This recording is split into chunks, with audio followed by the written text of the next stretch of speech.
नमस्कार छात्रों, स्वागत है आपको अपने YouTube चैनल लाइब्रेरियन हब, जिसमें हम क्लास 12 के साइंस बच्चों के लिए क्रैश कोर्स शुरू कर रहे हैं।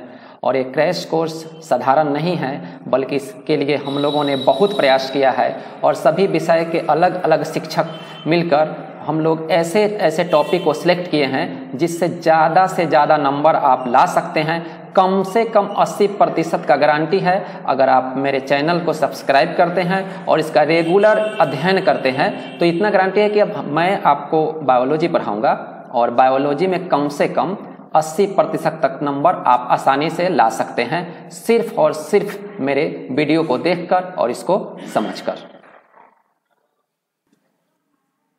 हम बायोलॉजी के उन टॉपिक्स को यूनिट वाइज लाए हैं जिससे आपको यह समझने में आसानी होगी कि कौन से टॉपिक और किस चैप्टर से हमको कितना मार्क्स लाना है और किस टॉपिक पे कितना मेहनत करेंगे कि आप आसानी से नंबर ला सकते हैं। सबसे बड़ी बात है कि आपको यह देखना होगा कि जैसे कि किस यूनिट से ज़्यादा नंबर का क्वेश्चन पूछेगा, और हम लोग इसके लिए आपको सबसे पहले एक कॉन्सेप्ट देंगे, फिर ऑब्जेक्टिव क्वेश्चन और उसके बाद उसमें सब्जेक्टिव क्वेश्चन, ताकि आप लोग आसानी से एग्जाम में अच्छा से अच्छा नंबर ला सकते हैं। हम लोग शुरू करते हैं सबसे पहले यूनिट 1 से। यूनिट 1 जो है उसमें देखिए आप लोग को सबसे पढ़ना है प्रजनन। तो प्रजनन में इसमें टोटल 4 चैप्टर है और 4 चैप्टर से अगर हम क्वेश्चन की बात करें तो कम से कम 10 नंबर का आने का इसमें संभावना है, जिसमें से ऑब्जेक्टिव 5 नंबर और सब्जेक्टिव 5 नंबर का होगा। और इसमें जो चैप्टर है, जैसे हम बात करते हैं चैप्टर फर्स्ट को, यूनिट फर्स्ट का chapter first reproduction in organism, ये बहुत ही आसान चैप्टर है, एक छोटा चैप्टर है। और समझिए तो ये चैप्टर 2 और चैप्टर 3 इन दोनों का एक समरी है और इंट्रोडक्शन है। तो इसलिए चैप्टर 1 देखा जाए तो CBSE बोर्ड से हटा दिया गया है, लेकिन अपने बिहार बोर्ड से इसको नहीं हटाया गया है, इसलिए इसमें से कुछ ऑब्जेक्टिव क्वेश्चन आपको आने का ज़्यादा चांस रहेगा। उसके बाद अगर हम बात करें यहाँ पे sexual reproduction in flowering plant, तो इस चैप्टर से ज़्यादा क्वेश्चन रहेगा और कम से कम 1-2 शॉर्ट क्वेश्चन इसमें से जरूर रहेगा। तो इस चैप्टर को अच्छा से देख लीजिएगा ताकि आपको शॉर्ट क्वेश्चन आराम से बन जाएगा। लॉन्ग क्वेश्चन भी इस चैप्टर से आता है, लेकिन शॉर्ट क्वेश्चन का कम से कम जहां तक उम्मीद है कि 1 या 2 क्वेश्चन इसमें से शॉर्ट क्वेश्चन आपका रहेगा। उसके बाद ह्यूमन रिप्रोडक्शन है, तो आपका जो फिगर अगर पूछता है, जो लॉन्ग क्वेश्चन में हमेशा चांस होता है कि फिगर पूछने का, तो इस चैप्टर को याद रखिएगा। इस चैप्टर से कुछ जो फिगर है वो आने का सबसे ज्यादा चांसेस होता है। जैसे ओवरी के अनुप्रस्थ काट का जो चित्र है वह ज्यादा पूछेगा। मादा प्रजनन तंत्र, यह भी पूछने का चांस रहेगा। तो फिगर वाइज तैयारी के लिए आपका चैप्टर 3 बहुत जरूरी है। उसके बाद बात करें चैप्टर 4, छोटा चैप्टर, लेकिन इससे नंबर ऑफ क्वेश्चन ज्यादा होते हैं, खास करके ऑब्जेक्टिव। जैसे आप पढ़िएगा पिल्स, ओरल पिल्स से ऑब्जेक्टिव, कंट्रासेप्टिव मेथड, उस मेथड से इसमें आपको रहेगा। जैसे आपको बात करते हैं यहाँ पे हम लोग एक इंपॉर्टेंट टॉपिक इसमें बात करें हम, तो ये पोलिनेशन आपका आ जाएगा चैप्टर 2 में। डबल फर्टिलाइजेशन एक बड़ी इंपॉर्टेंट टॉपिक है। डबल फर्टिलाइजेशन एक बहुत ही इंपॉर्टेंट टॉपिक है जो चैप्टर 2 से आता है। मेंस्ट्रुअल साइकिल का विभिन्न फेज और इसमें यूज होने वाले हार्मोन्स को देखना होगा, जिससे भी क्वेश्चन आता है। फर्टिलाइजेशन तो कॉमन है। उसके बाद कर सकते हैं कॉन्ट्रासेप्टिव मेथड, तो कॉन्ट्रासेप्टिव मेथड से क्वेश्चन आते हैं। IVF इससे भी क्वेश्चन आते हैं और IUDS इससे भी क्वेश्चन आते हैं। तो क्वेश्चन आपको इन सभी टॉपिक से आने का ज्यादा चांस रहता है। अब हम बात करेंगे यूनिट 2, जिसका नाम है अनुवांशिकी एवं विकास, जेनेटिक एंड इवोल्यूशन। तो ये चैप्टर सबसे बड़ा चैप्टर है और सबसे इंपॉर्टेंट भी है। सबसे ज्यादा क्वेश्चन इससे आने का चांस होता है। और चैप्टर जो इसमें है, इसमें principles of inheritance and variation, ये इसमें से 1-2 टॉपिक जो है ना वो बड़ी इंपॉर्टेंट है, जो हम जब क्लास शुरू करेंगे उसमें बता देंगे इस चैप्टर से कि कौन कौन सा टॉपिक इसमें बहुत ज़्यादा इंपॉर्टेंट है। जैसे मेंडल्स लॉ कॉमन है, डाइहाइब्रिड क्रॉस, इससे भी क्वेश्चन आने का चांस रहता है। उसके बाद हम जब बात करेंगे मॉलिक्यूलर बेसिस ऑफ इनहेरिटेंस, सबसे इंपॉर्टेंट, सबसे कॉमन, इसमें से क्वेश्चन आने का हर साल में बहुत ज़्यादा से ज़्यादा चांस होता है। इसमें से आप डीएनए, आरएनए का स्ट्रक्चर, जेनेटिक कोड, ये सब इम्पोर्टेंट टॉपिक है जिससे आपको क्वेश्चन आएगा। म्यूटेशन से भी ऑब्जेक्टिव से सब्जेक्टिव तक क्वेश्चन आता है। डार्विन्स थ्योरी, ये भी जरूरी है। और ओरिजिन ऑफ लाइफ में ह्यूमन का जो लाइफ का ओरिजिन है उसमें से क्वेश्चन आने का ज़्यादा चांस होता है।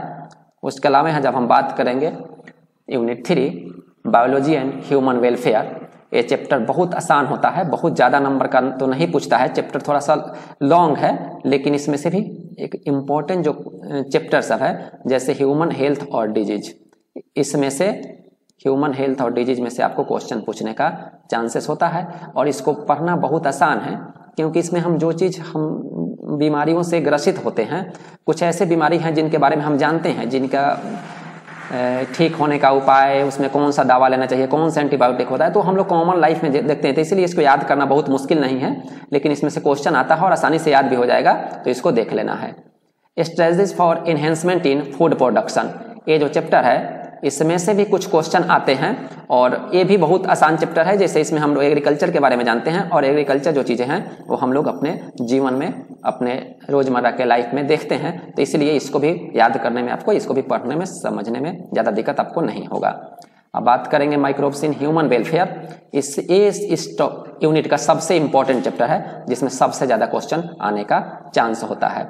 अब जैसे बात करें इसमें इम्यूनिटी, इसमें इंपॉर्टेंट टॉपिक जो है इम्यूनिटी का, ये एड्स डिजीज है, टाइफाइड, ये सब मलेरिया, ये सब आपके रेगुलर लाइफ का बीमारी है जिसको आप आसानी से आप आराम से जान सकते हैं। ये पोल्ट्री फार्मिंग है, प्लांट ब्रीडिंग है, ये माइक्रोब्स है, इन इंडस्ट्री में कौन कौन से, जैसे आप ईस्ट का यूज होता है एथेनॉल इंडस्ट्री में, वैसे ही आप इस सब चीज़ों के बारे में पढ़ना है। उसके बाद हम बात करेंगे यहाँ पे सीवेज ट्रीटमेंट, यहाँ पे ईटीपी जिसके बारे में पढ़ते हैं आप लोग, इफ्लुएंस ट्रीटमेंट प्लांट, उसके बारे में इसमें हमको जानना है।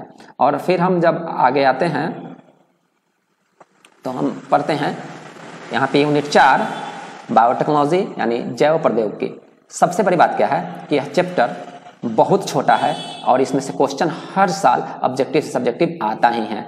इसमें 10 नंबर का क्वेश्चन आने का हम लोग उम्मीद रखते हैं, रखे हुए कि 10 नंबर का क्वेश्चन तक इसमें आपको आ सकता है, जिसमें 5 ऑब्जेक्टिव और 5 सब्जेक्टिव होगा। इसमें चैप्टर बात करें तो सिर्फ 2 चैप्टर है, बायोटेक्नोलॉजी, इसका प्रिंसिपल एंड प्रोसेस, किस प्रकार से बायोटेक्नोलॉजी क्या है, ये कैसे कार्य करता है, ये जरूरी है। और उसके बाद है biotechnology and its application, biotechnology का यूज कहाँ कहाँ पे हो रहा है, कैसे यूज किया जाता है, उसके बारे में जानना है।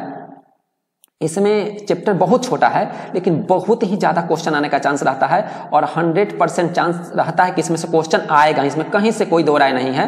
तो ये बड़ी इंपॉर्टेंट, इस पूरे यूनिट को हम बात करें तो बहुत इंपॉर्टेंट मानते हैं जिसमें से क्वेश्चन आता है। और अगर आप चैप्टर 5-6 जो बताए हैं उसको पढ़ लीजिएगा तो फिर इस चैप्टर को पढ़ना इसको बड़ी आसान हो जाएगा।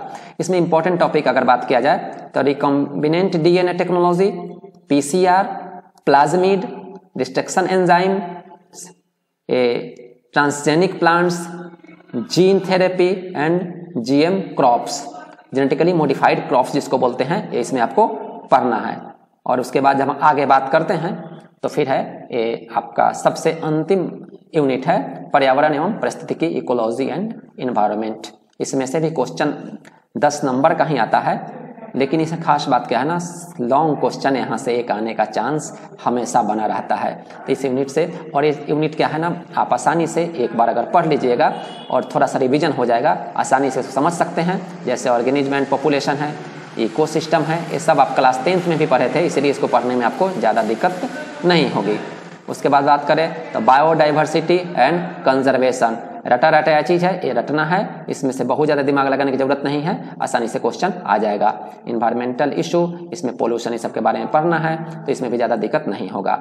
अगर बात करें इसके इम्पोर्टेंट टॉपिक का तो food chain, food web, population growth, adaptation, biodiversity, conservation, population, global warming and ozone depletion है, यानी ओजोन का लेयर के बारे में आपको इसमें जानना है कि ओजोन का क्षय कैसे होता है, ओजोन क्या है, इसका क्या इंपॉर्टेंस है, ये सब आपको इस टॉपिक में पढ़ना है और इससे आप ज़्यादा से ज़्यादा नंबर ला सकते हैं। धन्यवाद, फिर मिलेंगे हम लोग अगले वीडियो में जब कॉन्सेप्ट शुरू करेंगे उस समय।